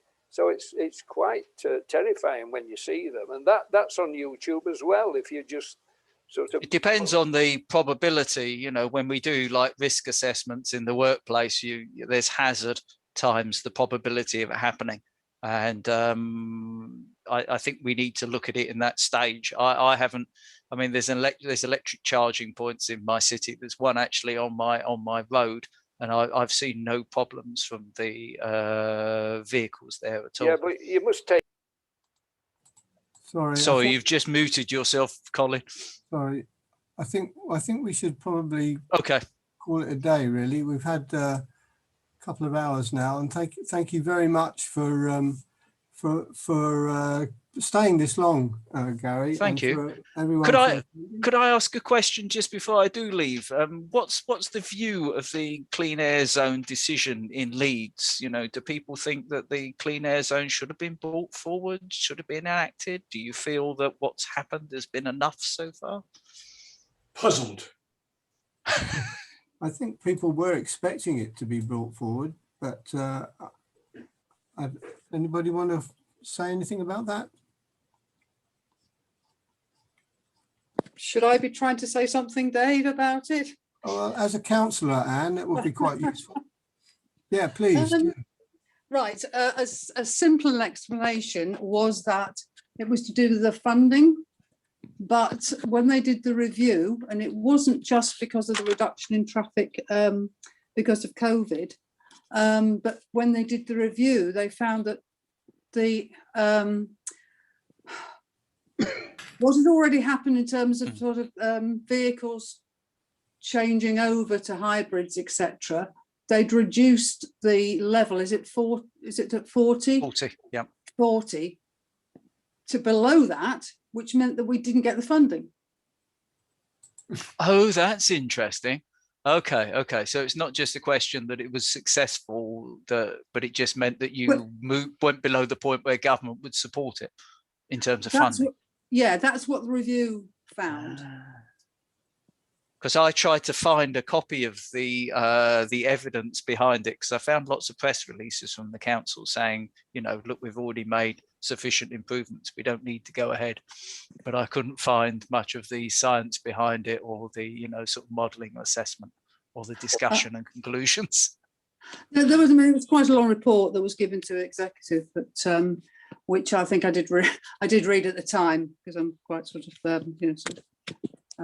involved in a lot of this, but in amongst everything else. So I mean, I can send that to you if you're interested. I am interested. Yes, please. I'll be quite curious. Yeah, I'll send it to Dave or Paul, and yes, I will pass that on to you. Yeah, thank please. you very much, Gary, for this. It's been really interesting. Yes. Okay, thanks very much, Anne, and thank you again, Gary. Yeah. Thanks for a wonderful talk. Yeah, very good, very interesting, very informative, and we will put the video and your slides on the website so other people can ponder over them with a bit more time. Well, thanks. Sorry, go ahead. No, I was just going to say thank you, and good luck with all your work in the future. Thank you, and yeah, just huge thanks for inviting me along. And it is one of the, I suppose, bonuses of lockdown, that you can travel from your back bedroom to talk to people and be halfway up the country. So that's absolutely great. And thank you for all your questions and for your interest. And if you would like to buy a book, there used to be one in Waterstones. You can see if it's still there. Right. Yeah. Thanks a lot. Thank you very much. I really enjoyed meeting you all, and for your questions. Perfect. Thank you. Thanks a lot. Thank you. Thank you. Bye. Bye-bye. See you next time. Yes, 5th of July, particle physics.